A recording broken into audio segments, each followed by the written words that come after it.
जिस कश्मीरी पंडितों को आपने इस धारा 370 के मिसयूज करते हुए लात मार के रातों रात निकाल दिया, क्या यह है आपका सिक्योरिटी? क्या लद्दाख के विशेष संस्कृति को जानते हैं? क्या लद्दाख के भाषा को जानते हैं?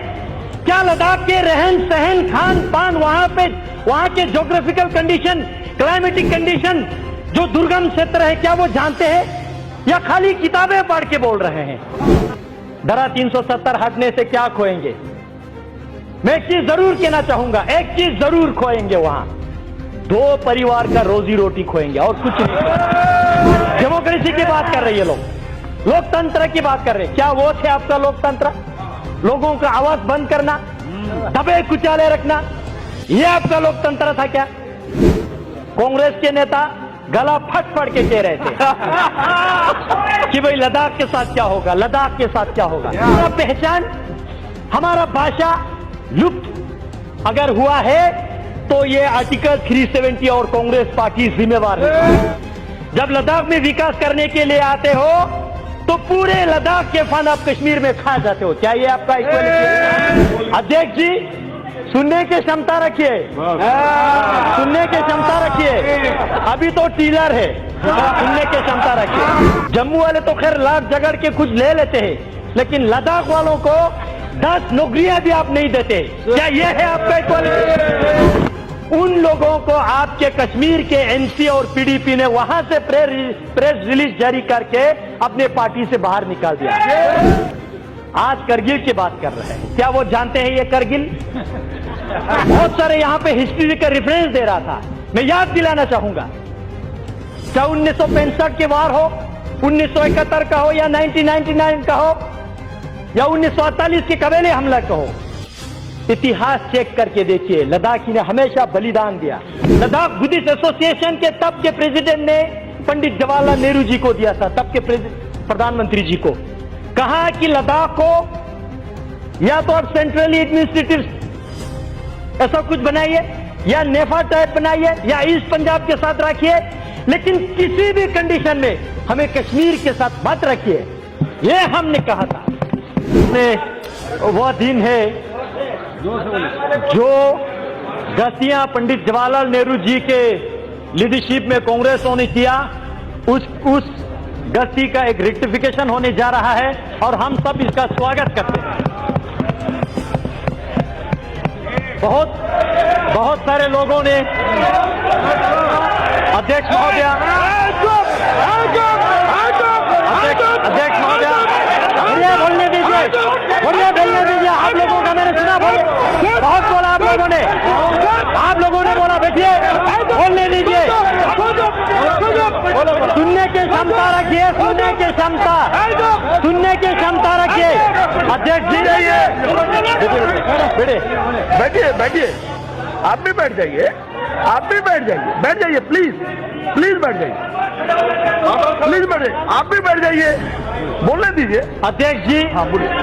पूरे चर्चा को मैं अच्छी तरह से सुन रहा था और बहुत लोगों ने, मुझे खुशी हुआ, बहुत लोगों ने लद्दाख, लेह, करगिल का जिक्र किया, लेकिन मैं जानना चाहता हूं क्या वाकई वो लद्दाख जानते हैं ये लोग?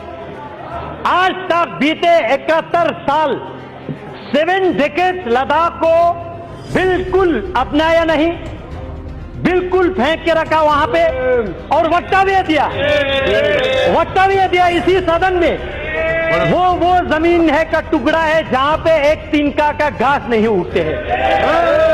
ऐसे वक्तव्य देने वाले क्या लद्दाख को समझते हैं?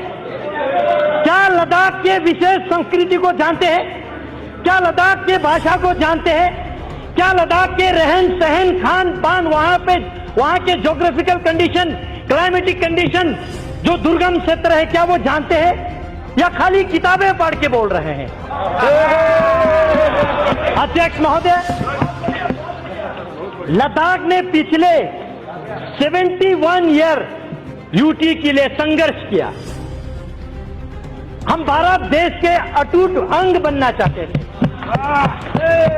1948 में 4 तारीख को पहला ज्ञापन लद्दाख बुद्धिस्ट एसोसिएशन के तब के प्रेसिडेंट ने पंडित जवाहरलाल नेहरू जी को दिया था, तब के प्रधानमंत्री जी को। कहा कि लद्दाख को या तो आप सेंट्रली एडमिनिस्ट्रेटिव ऐसा कुछ बनाइए, या नेफा टाइप बनाइए, या ईस्ट पंजाब के साथ रखिए, लेकिन किसी भी कंडीशन में हमें कश्मीर के साथ मत रखिए, यह हमने कहा था। लेकिन जिनका सरकार था उन्होंने हमारे सुनवाई नहीं किया, जानने की कोशिश तक नहीं किया, और कश्मीर के नीचे आज तक हमारा डेवलपमेंट, हमारा पॉलिटिकल एस्पिरेशन, हमारा पहचान, हमारा भाषा लुप्त अगर हुआ है तो ये आर्टिकल 370 और कांग्रेस पार्टी जिम्मेवार है। अध्यक्ष जी,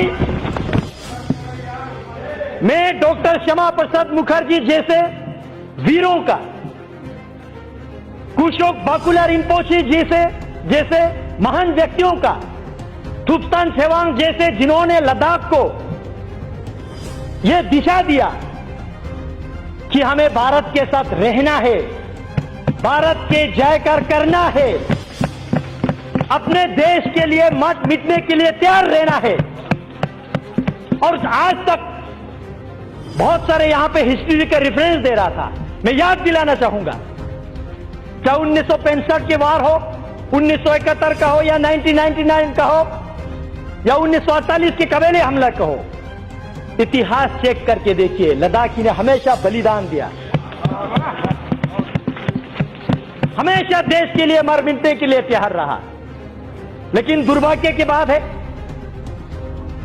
आज यहां पे मेरे साथी कश्मीर के ऑनरेबल मेंबर पूछ रहे थे, धारा 370 हटने से क्या खोएंगे। मैं एक चीज जरूर कहना चाहूंगा, एक चीज जरूर खोएंगे, वहां 2 परिवार का रोजी रोटी खोएंगे और कुछ नहीं, सिर्फ 2 परिवार का रोजी रोटी खोएंगे और कश्मीर के भविष्य उज्जवल होने वाला है। राष्ट्रपति महोदय कारगिल के जिक्र कर रहा था यहां पे, और सदन को मिसलीड करने की कोशिश कर रहा था।